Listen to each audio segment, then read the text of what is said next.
Hello everybody, my name is Steve Gracie. I'm with the Idaho Federation of Families. Okay, and so for our next speaker right now, we're going to be doing a little bit of a nutrition break, as we talked about having during the programs in between speakers.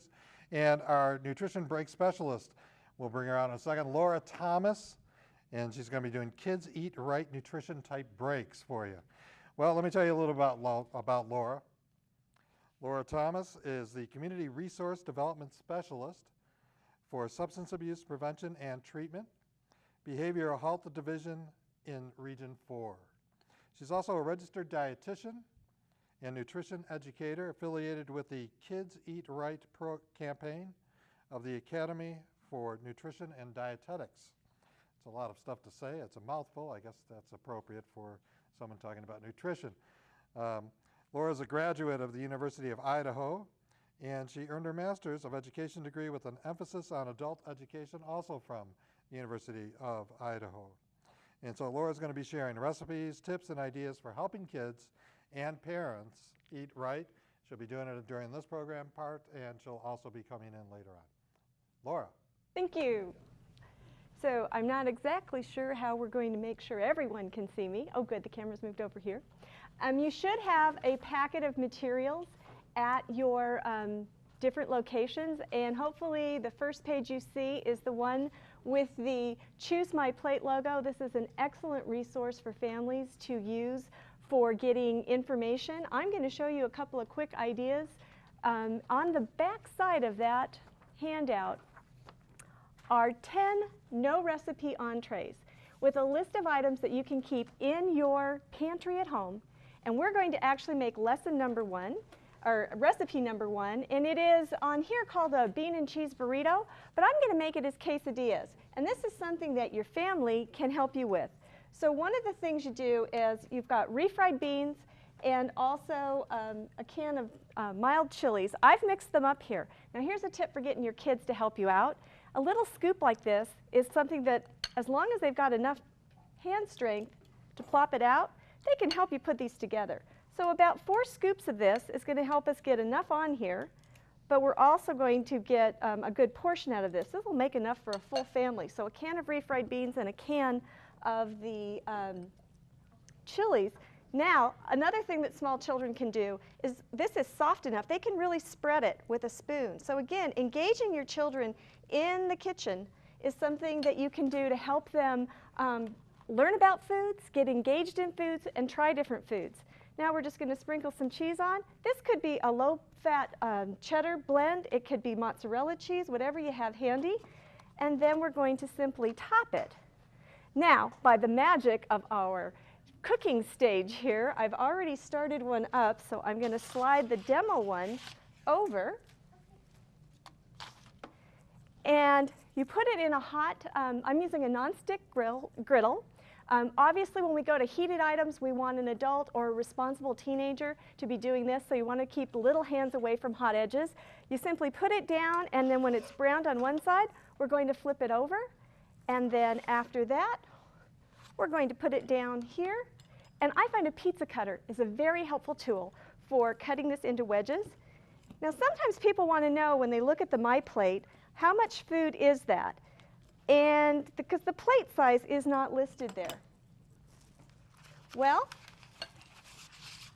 the plate size is about the size of this paper plate, about a 9-inch plate. And you can see here that I've already started it off. We want half of our plate to be fruits and vegetables. So I have some fresh strawberries and some broccoli. We're supposed to wear green today. I want you to eat green several times a week, because that's packed with good nutrition. Our dark green vegetables are something many Americans don't get enough of. And then we can put a couple of wedges of this on the plate. And this is really going to be a great dinner. A little bit of, again, some more green, a dark leafy vegetable, this romaine lettuce. And then avocados are a good source of a healthy fat. And you can just put a little sliver on there, or maybe a little dicing. And then we've got some tomato to go on top. Again, these were very affordable choices at the grocery store. A little sour cream, or possibly a low-fat Greek yogurt. We're going to see some other snacks and ideas with yogurt in a few minutes. Maybe some more salsa on top. And then we finish the meal off with a glass of milk. And there you go. That's a quick and easy meal that's very affordable, probably less than $10 for a family of 4. And again, you've got a whole stack of whole wheat tortillas. It's full of whole grain. It's got all of the trace minerals that tend to get milled out. So a great idea to have. There are 9 others on that sheet, easy things to do. There's also a handout called Healthy Meals Please, and it gives you ideas on how to make quality as well as getting the most from mealtime, so talking with your family members. Also emphasis on healthy drinks. We need to drink more water. We need to drink milk with meals.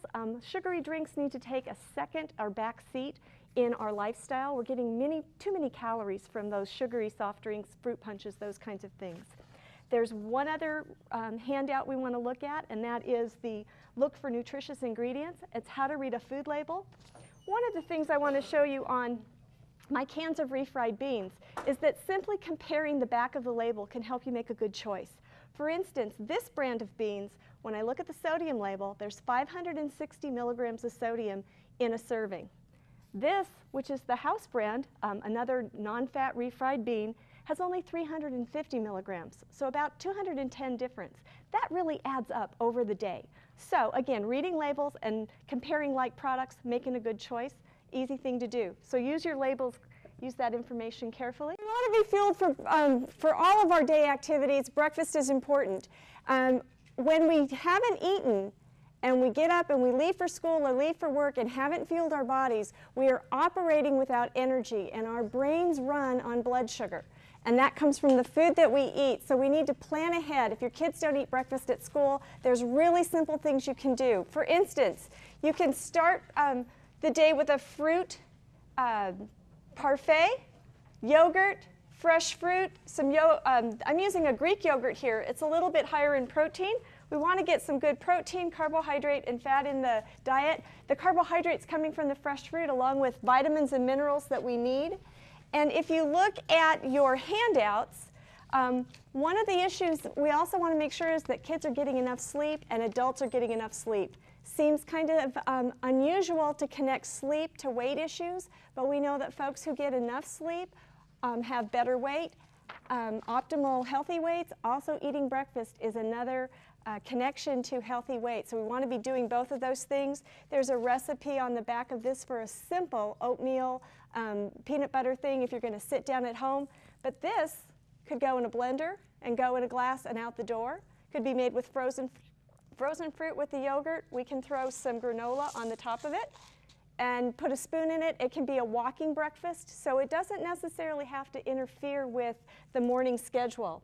When we're getting our kids involved, helping them learn to make healthy snacks and keeping things on hand. So peanut butter is a great thing to take with those flour tortillas we had from the dinner. We've got a couple of them left over. We're just going to spread some right here on the tortilla. And then we're going to add some crunch and flavor with some green apple slices. And maybe some cranberries, dried cranberries for some color. We can roll it up.